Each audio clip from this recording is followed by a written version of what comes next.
Hi everybody, I'm Jo Paul and I'm an indie author, and today we're going to be talking about grammar, specifically the grammar police. What are they? Why should we care about them? And all that fun stuff that goes along with grammar itself. The grammar police can be called other things, but I wanted to touch on it today in this vlog. So what are the grammar police and why should we be talking about them? The grammar police are basically people who get more and more heads up about grammar, and it's a term applied to people who think more about grammar than they do about anything else.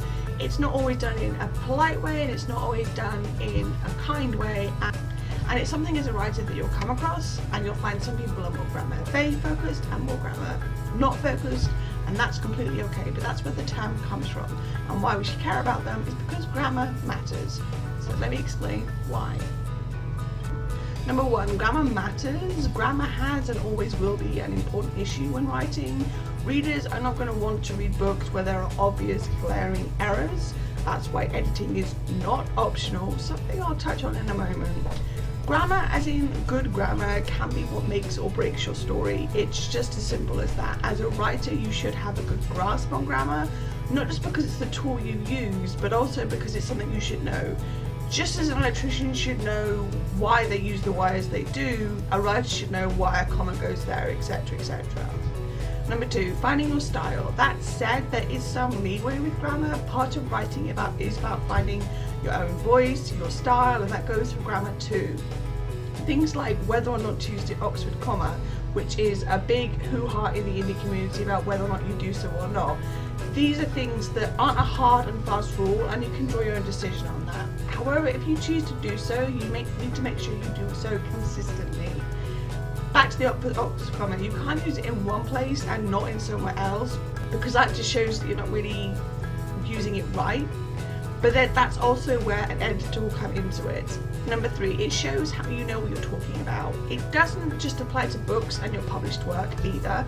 I'm talking about blog posts and Facebook posts, stuff like that. If you're offering advice on your blog, then you need to make sure you're able to show that you know what you're talking about. If this is a weak point for you, then make sure you have someone check over your posts. It was a weak point for me for a while, and I used to have my best friends check out my posts for the occasional typo and grammar issues and stuff like that, because I wanted to be giving the advice, but I also wanted to show that I actually knew what I was talking about. While the occasional typo can be missed, and no one really is going to blame you for that, if your posts are riddled with mistakes, it can make it seem like you're not really that knowledgeable on the subject and therefore shouldn't be giving advice. As I said, I used to have my best friend read through it and make sure they were more formal and all the rest of it. I don't now, because I have grown confident with my style of writing things. But if I were to need help, I could ask her again and she'd happily go through it again. Number four, rules are made for breaking. We're back to those hard and fast rules again. Something that writers hear a lot are the rules of writing and those that apply to grammar as well. People will say things like, oh, you should never switch points of view, which isn't true and can be done very well. But along with those kind of things, you'll hear things like, you can never not use the Oxford comma.